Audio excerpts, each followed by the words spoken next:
আমার কেন যেন মনে হয় আমাদের দেশে বেঁচে থাকাটাই আশ্চর্যের ব্যাপার, মরে যাওয়াটা খুব স্বাভাবিক। দেখুন বন্ধুরা, জন্ম, মৃত্যু, বিবাহ সব মহান সৃষ্টিকর্তার হাতে। আল্লাহ লিখে রেখেছেন কবে আমার মৃত্যু হবে। আমরা সবাই একদিন চলে যাব এই পৃথিবী থেকে। কিন্তু আমার মৃত্যুটা যদি স্বাভাবিক হয় তাহলে আমার পরিবার সেটাকে হয়তোবা মানবে না, কিন্তু মেনে নিতে বাধ্য হবে। কিন্তু যখন অস্বাভাবিক মৃত্যু কারো হয় তখন সেই পরিবারটি কোনো অবস্থাতেই সেই মৃত্যু যন্ত্রণাকে আলিঙ্গন করতে পারে না। দেখুন, আমার বয়স হয়েছে বা আমি বৃদ্ধ হয়েছি, আমার বার্ধক্যজনিত কারণে মৃত্যু হয়েছে, এটা একসময় আমার পরিবার মেনে নেবে। কিন্তু আমার জওয়ান ছেলে যদি রাস্তায় গাড়ি অ্যাক্সিডেন্ট করে মারা যায়, আমার পরিবার মানবে না। বা ধরুন আমার ছেলে কোনো রাজনৈতিক প্রতিহিংসায় পড়ে গিয়ে তাকে খুন করা হলো, আমার পরিবার মানবে না। বা আমার ছেলে বা আমার মেয়ে কলেজে যাচ্ছিল, গাড়ি অ্যাক্সিডেন্ট করে মরে গেছে, সেটাও মানা যায় না। কিন্তু এমন কিছু মৃত্যু আছে যেগুলোর কোনো অবস্থাতেই কোনো পরিবার সারা জীবন সেটা মেনে নিতে পারে না। আমরা এর আগে দেখেছি ইঞ্জিনিয়ারিং ইউনিভার্সিটিতে বুয়েটের আবরার হত্যা, রাজনৈতিক প্রতিহিংসার কারণে আবরারকে হত্যা করা হয়েছিল। সে নির্মম হত্যা আমরা সবাই দেখেছি, পুরো বাংলাদেশ তখন কেঁপেছিল। সে বিচারক হয়েছে, একটি প্রাণের সাথে আরও অনেকগুলো প্রাণ চলে গেল, এবং সব ব্রিলিয়েন্ট স্টুডেন্টরা চলে গেল। আমি এতগুলো কথা কেন বলছি বন্ধুরা? আপনারা হয়তো অনেকেই খবরটা পেয়ে গেছেন, যারা পাননি তাদের জন্য অত্যন্ত বেদনাদায়ক। জাহিদুল ইসলাম নামে একজন স্টুডেন্ট প্রাইম এশিয়া ইউনিভার্সিটিতে ঢাকায় পড়াশোনা করে। মধ্যবিত্ত পরিবারের ছেলে, বাবা কুয়েতে চাকরি করেন, প্রবাসী, সেখান থেকে রেমিটেন্স পাঠান, সেটা দিয়েই তার ছেলেকে পড়াশোনা করানো হচ্ছে। তার বড় পড়াশোনা করছেন ঢাকাতেই। জাহিদুল থাকতো একটি মেসে। জাহিদুলের মা গৃহিণী, এক ভাই এক বোনের সংসার ভালোই চলছিল। জাহিদুল পড়াশোনা করছে টেক্সটাইল ইঞ্জিনিয়ারিং নিয়ে। তার মানে ভবিষ্যতে সে বড় একটা চাকরি পাবে, টেক্সটাইলের ভবিষ্যৎ বাংলাদেশে খুবই ভালো, অথবা বিদেশের কোথাও চলে যাবে, কোনো বড় কোম্পানিতে জব করবে, এমন স্বপ্নই হয়তো দেখছিল জাহিদুল। দেখতে শুনতেও হ্যান্ডসাম। তো ঘটনা হয়েছে গত বাংলাদেশের পরশুদিন বিকেলবেলায় জাহিদুলরা 2-3 বন্ধু মিলে একটি টঙের দোকানে চা বা সিঙ্গারা খাচ্ছিল, লেখা আছে সিঙ্গারা খাচ্ছিল। তো পাশেই অন্য একটা ইউনিভার্সিটির কিছু স্টুডেন্ট বসে আড্ডা দিচ্ছিল, কয়েকটা ছেলে, 2জন মেয়ে। সেখানে নাকি জাহিদুল সেই মেয়েটাকে উত্ত্যক্ত করেছে। উত্ত্যক্ত করতে ওনারা যেটা বোঝাতে চেয়েছেন সেটা হলো জাহিদুল মেয়েটার দিকে দেখে হাসছিল।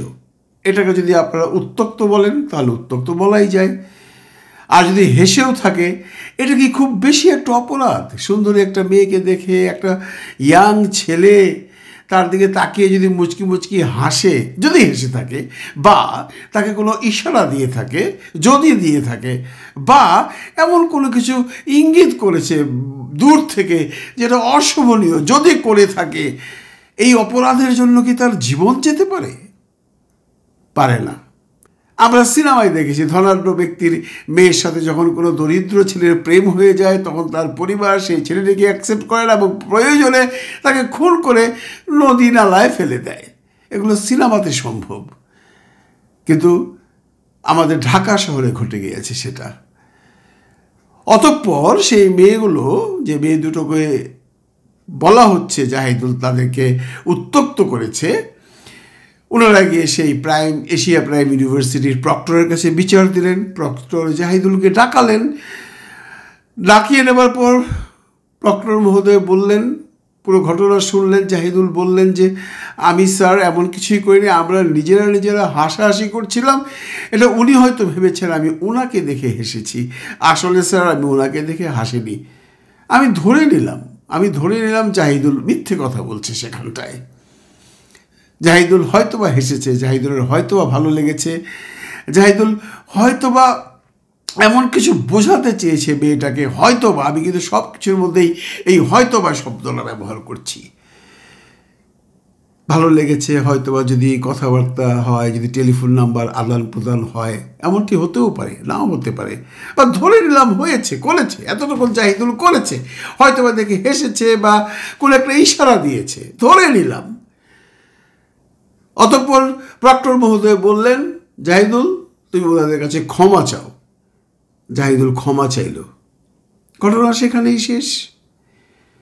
আমরা কি ধরে নেব যে যেহেতু ক্ষমা চেয়েছে সেহেতু সেই ঘটনাটা ওখানেই ইতি হয়ে গেল?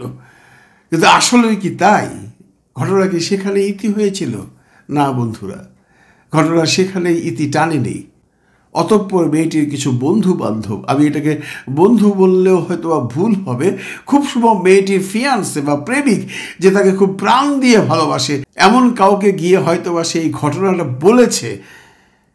কিন্তু সেখানে বোধহয় ক্ষমা চাওয়ার ব্যাপারটা বলেনি। যা হয় আমাদের দেশে, ইয়াং ছেলে রক্ত গরম, তার ফিয়ান্সেকে ইশারা দিয়েছে, উনি ক্ষেপে গেছেন, কিন্তু মেয়েটিও তাকে বিরত করতে পারেনি। তারা দল বল নিয়ে এসে জাহিদুলকে উপর্যপরি ছুরিকাঘাত করেছে। জাহিদুল ওয়াজ ইন হসপিটালাইজড হয়ে গেছে এবং হসপিটালে সে শেষ নিঃশ্বাস ত্যাগ করেছে। যারা এই ঘটনাটি প্রথম শুনলেন তারা নিশ্চয়ই বুঝতে পারছেন আমাদের জীবনের মূল্য কত কত কত কম। এটি পাখির চেয়েও মনে হয় আমাদের জীবনের মূল্য কম, এবং এটা শুধু আমাদের দেশেই সম্ভব, বা আমাদের মতো দরিদ্র দেশেই সম্ভব। একটি মেয়ের দিকে হাসলো জাহিদুল, বা একটি ইশারাই দিল, তার জন্য তাকে মরে যেতে হবে?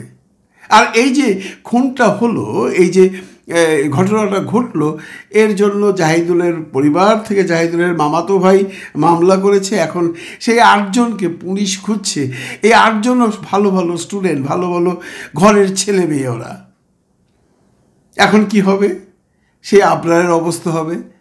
একজন আবরার জীবন দিয়ে চলে গেছে, তার সাথে সাথে আরও 18 জনের বোধহয় বা 19 জনের ফাঁসি বা যাবজ্জীবন কারাদণ্ড হয়েছে। ব্রিলিয়ান্ট সেই ছেলেগুলোর।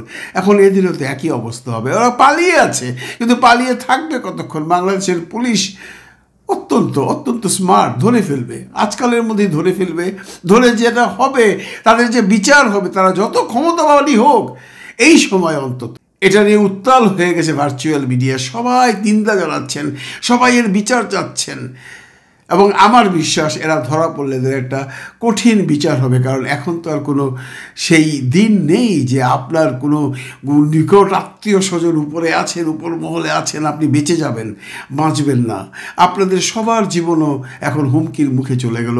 হয়তোবা আপনাদের যাবজ্জীবন হবে, হয়তোবা ফাঁসি হবে। কি লাভ হলো? একটি হাসির জন্য এত কিছু, একটি হাসির জন্য এতগুলো প্রাণ। এটা শুধু আমাদের দেশেই সম্ভব। ভালো থাকবেন সবাই, ভালো রাখবেন সবাইকে। আরেকটা কথা শেষাবধি বলে যাই আপনাদের, যারা ইয়াং জেনারেশন, আমার এখানে দেখি আমি 20-25 বছরের বেশি একটা জেনারেশন আমার এখানে আমার কন্টেন্টগুলো দেখেন। কে কোন দলের আছেন আমি জানি না, কে কোন ধর্মের আছেন আমি জানি না।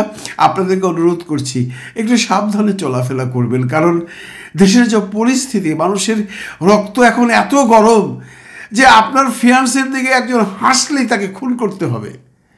আপনারাও রাস্তাঘাটে কখনো কোনো মেয়ের দিকে তাকিয়ে এভাবে হাসবেন না, কোনো এরকম ইশারা দেবেন না, কারণ আপনি জানেন না তার ফিয়ান্সে বা তার ভাই বা তার আত্মীয় স্বজন হয়তো বা অনেক শক্তিশালী। আপনার জীবনটা অকালে চলে যাবে। খোদা হাফেজ।